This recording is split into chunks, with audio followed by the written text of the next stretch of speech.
सोचिए एक पल के लिए, आपके हाथ में है एक छोटी सी गोली, इतनी छोटी कि कभी कभी मुट्ठी में भी नजर नहीं आती और आप उसे निगल लेते हैं बस। लेकिन कुछ ही देर में दर्द गायब, बुखार कम और शरीर हल्का। आखिर ये कैसे होता है? असल में ये जादू नहीं है, ये आपके शरीर और साइंस का सबसे खामोश, सबसे कमाल का टीम वर्क है। क्योंकि जैसे ही ये गोली आपके अंदर जाती है, सबसे पहले ये पहुंचती है स्टमक में, जहां स्टमक का एसिड इसे तोड़ना शुरू करता है। लेकिन ये डिस्ट्रक्शन नहीं है, बल्कि प्रिपरेशन है, क्योंकि दवाई को असर करने से पहले खुद को डिसॉल्व करना पड़ता है। और फिर यहीं से शुरू होती है इसकी असली जर्नी, यानी स्टमक से आगे बढ़कर ये पहुंचती है स्मॉल इंटेस्टाइन में। और यहीं होता है असली गेम चेंज, क्योंकि स्मॉल इंटेस्टाइन की दीवारें बहुत पतली होती हैं और इसमें लाखों छोटे फोल्ड्स होते हैं, जिन्हें विलाई कहा जाता है। यहीं से दवाई के माइक्रोस्कोपिक मॉलिक्यूल्स धीरे धीरे दीवार को पार करके खून में घुल जाते हैं, और इस प्रोसेस को कहते हैं एब्जॉर्प्शन। यानी यही वो मोमेंट है जब दवाई बाहर से आपके शरीर का हिस्सा बन जाती है। इसके बाद आपका ब्लड स्ट्रीम एक रिवर की तरह काम करता है, जो लगातार बहता रहता है और हर सेल तक पहुंचता है, और दवाई के मॉलिक्यूल्स इसी रिवर में सवार होकर अपनी मंजिल की तरफ बढ़ते हैं। लेकिन इतने बड़े शरीर में उन्हें रास्ता कैसे मिलता है? यही आता है सबसे इंटरेस्टिंग कॉन्सेप्ट, रिसेप्टर्स।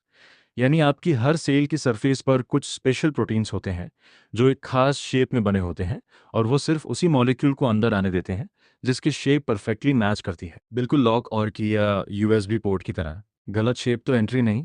इसीलिए साइंटिस्ट पहले समझते हैं कि प्रॉब्लम कहाँ है और कौन सा रिसेप्टर उसे कंट्रोल करता है। फिर वो एक ऐसा मॉलिक्यूल बनाते हैं जो उस रिसेप्टर में परफेक्टली फिट हो जाए, और जैसे ही ये फिट होता है, बॉडी को सिग्नल मिलता है और रिएक्शन शुरू हो जाता है।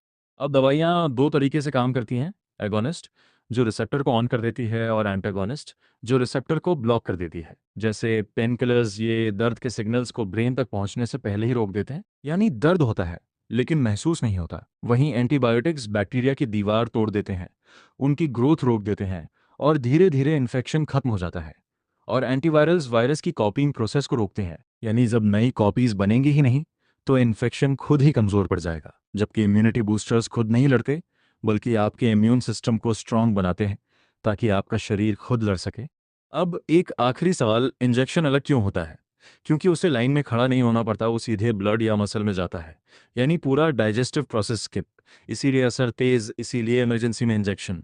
लेकिन दवाई की जर्नी यहीं खत्म नहीं होती, क्योंकि शरीर उसे हमेशा के लिए नहीं रखता। लिवर उसे धीरे धीरे ब्रेक डाउन करता है, और किडनी उसे यूरिन के जरिए शरीर से बाहर निकाल देती है। यानी वो आती है, लड़ती है, अपना काम करती है, और फिर चुपचाप चली जाती है, एक साइलेंट सोल्जर की तरह। तो अगली बार जब वो छोटी सी गोली आपकी हथेली पर हो, तो उसे सिर्फ दवाई मत समझिए। वो एक जर्नी है, एक सिस्टम है, एक साइंस है, जो हर बार आपके अंदर